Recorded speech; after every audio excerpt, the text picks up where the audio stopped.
Hello दोस्तों, स्वागत है आप सभी का आपके पसंदीदा YouTube platform The Notes To Global Academy पे। हम लोग बात करने वाले हैं ओपेक के बारे में, है ना। जो पेट्रोलियम ऑर्गेनाइजेशन कंट्रीज़ हैं उनके बारे में। अभी हाल फिलहाल में खबर आ रही है कि यूएई जो है वह ओपेक से एग्जिट हो गया है। अब एग्जिट होने का क्या मतलब है, क्या अर्थ है, तो इसके बारे में हम लोग देखेंगे। पहले हम लोग देखेंगे कि ओपेक का फाउंडर जो मेंबर्स हैं वो कौन कौन है, इस समय में जो है कौन कौन इसके सदस्य हैं ओपेक का, क्या काम है ओपेक का, और मुख्य रूप से किस पे नियंत्रण है ओपेक का। ये सारी चीज़ों को देखने का भी हम लोग प्रयास करेंगे। कब इसकी स्थापना हुई थी ये भी हम लोग देखेंगे, क्योंकि यहाँ से प्रीलिम्स में प्रश्न पूछे जा सकते हैं। क्यों? क्योंकि ओपेक्स अगर आया है न्यूज में, सुर्खियों में है, हालांकि ये नहीं कि पहली बार आया है। अभी जब से 28 फरवरी से जब युद्ध शुरू हो गया था ईरान और अमेरिका के बीच में, या फारस की खाड़ी वगैरह से रिलेटेड जो अस्थिरता फैल गई थी, उस समय से ही ओपेक न्यूज में बना रहा था, है ना, कि तेलों के दाम जो बढ़ गए थे हार्मुज की स्टेट को बंद कर देने के बाद, तो ओपेक कंट्रीज ने उस पर एक्शन भी लिया हुआ था। तो ये सारी चीज़ों को रिलेटेड जो है प्रीलियम से फैक्ट जो है पूछा जा सकता है, फैक्चुअल क्वेश्चन पूछे जा सकते हैं। दूसरी चीज़ आपसे ये बताया जा सकता है कि यह जो ओपेक है, अगर ओपेक से एग्जिट हो गया है, ऐसा कोई देश है जो एग्जिट हो गया, जैसे अभी बात चल रही है यूएई एग्जिट हो गया है, तो इसके एग्जिट होने से क्या फ़र्क पड़ेगा। देखिए, एग्जिट यह आखिर क्यों हुआ होगा। कारण यह है कि फारस की खाड़ी में अस्थिरता बनी हुई है, और अस्थिरता इतनी बड़े लेवल की है कि यह मुख्य रूप से आपको दिखाई देगा कि निर्यात, आयात और पूरे वैश्वीकरण, या देखा जाए तो जो वैश्वीकरण है या एक इम्पोर्ट एक्सपोर्ट है, उसको प्रभावित करेगा। तो उसको प्रभावित कर रहा है तो सीधे सीधे ये नहीं कि किसी विश्व के दूसरे देश को प्रभावित कर रहा है तो उस देश को नहीं प्रभावित करेगा जहाँ से इनका उत्पादन होता है, वहाँ पर भी प्रभाव पड़ रहा है। हालांकि वो भी देश युद्ध में उलझे हुए हैं, तो यूएई भी, हालांकि सऊदी अरबिया भी उलझा हुआ है, तो यूएई भी उलझा हुआ था, ये सभी लोगों को पता है।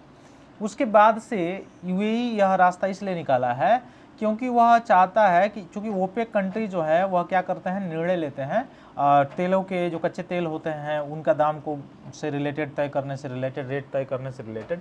तो उसके बाहर हो जाने से, चूंकि वो भी उत्पादन करता है पेट्रोलियम का, तो ओपेक से स्वतंत्र रूप से, ओपेक ऑर्गेनाइजेशन से स्वतंत्र रूप से अपने तेलों का जो उत्पादन करता है उसके अपने हिसाब से वो क्या कर सकता है, डिप्लोमेसी का प्रयोग करते हुए, या जो है देखा जाए तो बाजार अर्थव्यवस्था में, या अगर आप देखेंगे तो वैश्वीकरण की अर्थव्यवस्था में, इंपोर्ट एक्सपोर्ट में अलग अलग देशों में अपने मुताबिक से सस्ता या महंगा करके वो बेच सकता है, ठीक ना। तो मुख्य रूप से जो न्यूज़ था, जो सुर्खियों में पड़ा हुआ है, वो बस यही है कि यूएई जो है क्या हो गया है, इसमें ओपेक से एग्जिट हो गया है, मात्र यही न्यूज़ है। लेकिन हम लोगों को पढ़ना क्या है कि ओपेक में कौन कौन से कंट्री हैं, कैसे इसका मतलब गठन हुआ था, ऑर्गेनाइजेशन ये बना कैसे था। तो 1960 के दशक की बात है। 1960 के दशक में ओपेक का, अर्थात Organization of the Petroleum Exporting Countries, OPEC का फुल फॉर्म क्या है, Organization of the Petroleum Exporting Countries, इनका गठन होता है। यह इस्टेब्लिश किया जाता है 1960 में। कितने देशों के द्वारा? 5 देशों के द्वारा। अर्थात अगर आपसे पूछा जाए कि इसके संस्थापक सदस्य कौन कौन से देश हैं, तो ईरान है, फिर वेनेजुएला, वेनेजुएला की जो हालत हुई आपने देखा ही, तो वेनेजुएला हो गया, इराक हो गया, सऊदी अरबिया हो गया और कुवैत हो गया। अर्थात Iran, Iraq, Saudi Arabia, Kuwait और वेनेजुएला, यह 5 जो है 1960 में मिलके फाउंडर मेंबर्स हैं, फाउंडर कंट्रीज हैं, जो मिलके ओपेक का निर्माण करते हैं। कब करते हैं? 1960 में। अर्थात Organization of the Petroleum Exporting Countries का निर्माण होता है, ऑर्गेनाइजेशन का निर्माण होता है, फॉर्मेशन होता है 1960 में। फिर इसका धीरे धीरे विस्तार होता है अलग अलग वर्ष में, 1961-62 में। जैसे 62 में देखेंगे तो इंडोनेशिया भी इसमें जुड़ता है, लीबिया भी जुड़ता है।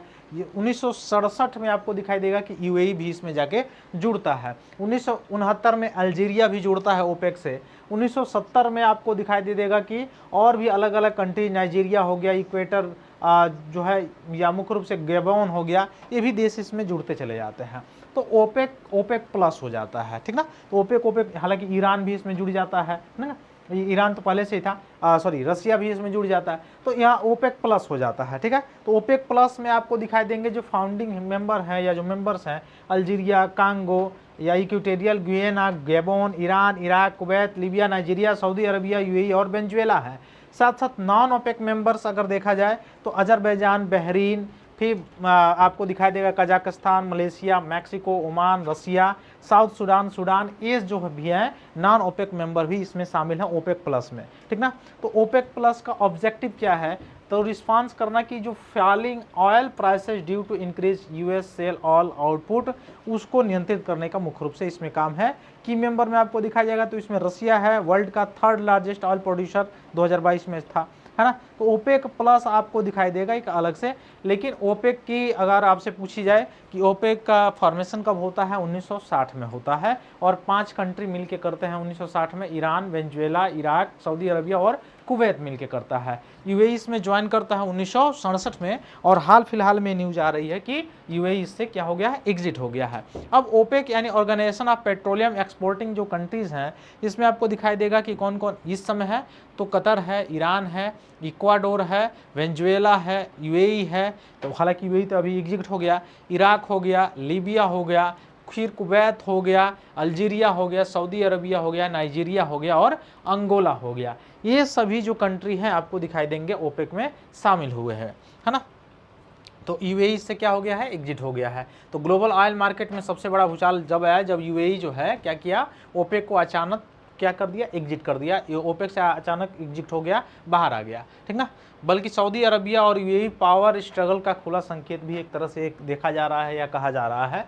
यह घटना देखा जाए तो ह्यूज ब्लो माना जा रहा है, इसलिए क्योंकि ओपेक जैसे जो कार्टेल की ताकत यूनिटी और सप्लाई कंट्रोल पर टिकी होती है, अब वह टूटती हुई दिखाई दे रही है, मतलब अब पहले जैसा नहीं दिखाई दे रही है। पेट्रोलियम अगर देखा जाए प्रोडक्शन जो कोटा अगर बात किया जाए, तो ओपेक में हर देश को ऑयल प्रोडक्शन की लिमिट दी जाती है, कोटा दिया जाता है कि इतना ही आपको प्रोडक्शन करना है। यूएई का कहना था कि उसने प्रोडक्शन कैपेसिटी बढ़ाई है, वह अपनी क्षमता बढ़ाया है, लेकिन ओपेक उससे ज़्यादा उत्पादन की अनुमति नहीं दे रहा है। यही कारण है कि वह फ्रस्ट्रेशन एग्जिट का मुख्य कारण बना, और इसी कारण यूएई जो है क्या हुआ, एग्जिट हो गया है ओपेक से, ठीक ना। सऊदी अरबिया की कंट्रोल स्ट्रेटजी के का भी एक कहा जा रहा है कि डिफैक्टो लीडर के रूप में ये कार्य कर रहा था सऊदी अरबिया, इसके वजह से भी यूएई अपने आप को वहाँ से निकालने को मुख्य रूप से पहले से ही वहाँ से तत्पर था कि मैं निकालूँ वहाँ पे अपने आप को। जियोपॉलिटिक्स में दिखा जाए तो ईरान वार भी कहा जा रहा है कि ईरान में जो वार चल रहे हैं, मिडिल ईस्ट जो वार चल रहा है, वो कन्फ्लिक्ट की स्थिति जो और भी सभी देशों की स्थिति को बिगाड़ दिया है, अर्थव्यवस्था से लेकर सारी चीज़ों को। जो स्टेट ऑफ हार्मुज पे 20% ग्लोबल ऑयल का एक्सपोर्ट इंपोर्ट होता था, जिसमें प्रभावित हुआ है तेल का सप्लाई, ये भी एक कारण बताया जा रहा है जिसके कारण यूएई जो है एग्जिट ओपेक से हुआ है। उसके बाद ये बताया जाए, यूएई जो है आपको ये दिखाई देगा कि ओपेक का 3rd लार्जेस्ट प्रोड्यूसर है, लगभग 3.6 मिलियन बैरल प्रति डे यह उत्पादन करता था, ठीक ना, और आउटपुट का लगभग 12% योगदान भी देता था। इसका मतलब आप साफ साफ कह सकते हैं कि अगर यूएई यहाँ से एग्जिट हुआ है तो सबसे बड़े भाग को लेके यहाँ से क्या हुआ है, एग्जिट हुआ है। तो इसके कई कारण बताए जा रहे हैं, कारण जो भी हो, लेकिन निकलने से सीधे सीधे ओपेक पर इसका इफेक्ट तो पड़ेगा ही पड़ेगा। फिर कार्टेल की पकड़ कमजोर कैसे होगी, तो सप्लाई कंट्रोल करके प्राइस इस्टेब्लिश करना, यूएई के बाहर जाने से कंट्रोल घटेगा, और कंट्रोल घटेगा तो प्रोडक्शन बढ़ा सकता है, और वही जैसे मैंने शुरुआत में बताया कि अपनी प्राइस से लेकर सारी चीज़ों पर उसका कंट्रोल हो सकता है, तो वो और मार्केट में ज़्यादा से ज़्यादा सप्लाई कर सकता है। ये सारी चीज़ों से रिलेटेड एक करके यूएई जो है क्या हुआ है, वहाँ से एग्जिट हुआ है। तो मुख्य रूप से यही पॉइंट था। ओपेक से रिलेटेड आपसे प्रीलिम से फैक्ट पूछे जा सकते हैं। फिर मिलेंगे हम लोग अपनी अगली क्लास में, तब तक के लिए आप सभी को बहुत बहुत धन्यवाद। जय हिंद।